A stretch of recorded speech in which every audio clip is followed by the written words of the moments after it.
स्वस्थ है तभी जीवन में सुख, वैभव और लक्ष्मी स्थायी है।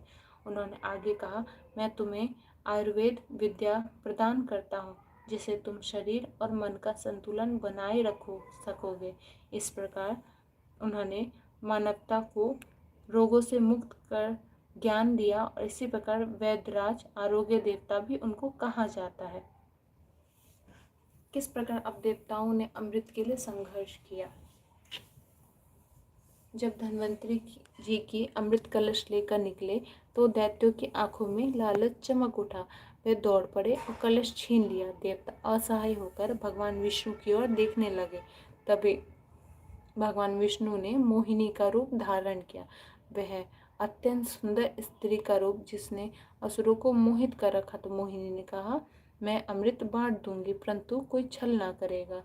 दैत्य उसकी सुंदरता पर मंत्रमुग्ध हो गए। मोहिनी ने चतुराई से अमृत अपने पहले देवताओं को पिला दिया। इस प्रकार देवता पुनः शक्तिशाली हो गए और असुर अमृत से वंचित रह गए। धनतेरस का संबंध भगवान धन्वंतरी से किस प्रकार है। भगवान धन्वंतरी के प्रकाट्य का दिन ही धनतेरस कहलाता है। इस दिन उन्होंने आयुर्वेद के जनक के रूप में पूजा की जाती है। जो व्यक्ति इस दिन उनकी आराधना करता है उसे दीर्घायु, स्वास्थ्य और समृद्धि प्राप्त होती है। इस दिन लोग नया बर्तन, सोना, चांदी, तांबा की वस्तुएं खरीदते हैं क्योंकि धन्वंतरी जी कलश का अमृत कलश लेकर प्रकट हुए थे। अतः यह दिन धन और स्वास्थ्य दोनों का प्रतीक कहा जाता है। आध्यात्मिक अर्थ क्या है इसका। समुद्र मंथन केवल पौराणिक घटना ही नहीं है बल्कि यह मनुष्य के भीतर संघर्ष और साधना का प्रतीक है। समुद्र यानी हमारा मन, मंद्राचल पर्वत हमारी साधना और धैर्य, वासुकीनाग इच्छाएं और प्राण शक्ति, देवता और दैत्य हमारे भीतर की शुभ अशुभ प्रवृत्तियाँ। जब मनुष्य अपने भीतर मंथन करता है अर्थात शुभ और अशुभ का विचार करने में संघर्ष से गुजरता है तब उसके भीतर से विष भी निकलता है और अंत में लक्ष्मी तथा धन्वंतरी का प्रकाट्य भी होता है। समुद्र मंथन का दार्शनिक संदेश क्या होता है। तो इसके संघर्ष से ही हमें सफलता प्राप्त होती है। बिना परिश्रम के कोई अमृत नहीं मिलता। स्वास्थ्य ही वास्तविक धन है। इसलिए भगवान धन्वंतरी की पूजा जीवन का सबसे बड़ा आशीर्वाद है। धन का अर्थ केवल पैसा ही नहीं है। लक्ष्मी का अर्थ प्रेम, संतुलन, ज्ञान और सौंदर्य है। असुर देवताओं का मिलन यह सिखाता है कि जीवन में अच्छाई और बुराई दोनों की भूमिका होती है।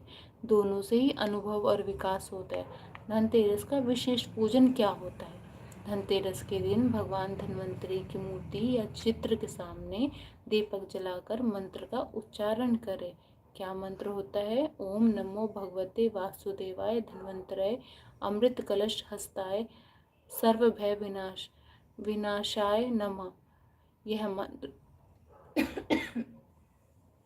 यह मंत्र रोगों को नष्ट कर देता है और हमें आरोग्य प्रदान करता है। इस दिन लोग माता लक्ष्मी और कुबेर देव की पूजा करते हैं क्योंकि लक्ष्मी जी का भी प्राकट्य आज के दिन ही हुआ था।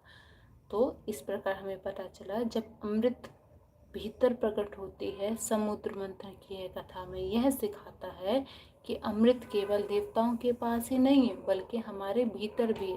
जब हम अपने मन का मंथन करते हैं तो हमारे भीतर से पहले नकारात्मक शक्ति उत्पन्न होती है जिसे विष कहा जाता है।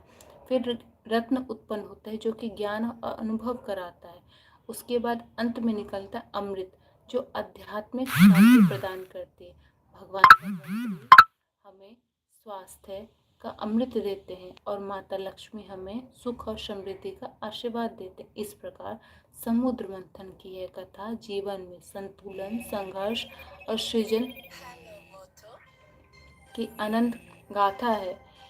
इसी कारण हर वर्ष धनतेरस के दिन लोग दीपक जलाते हैं, लक्ष्मी, कुबेर, धन्वंतरी की आराधना करते हैं और अपने जीवन में सुख, स्वास्थ्य और शांति की कामना करते हैं। बोलो जय धन्वंतरी।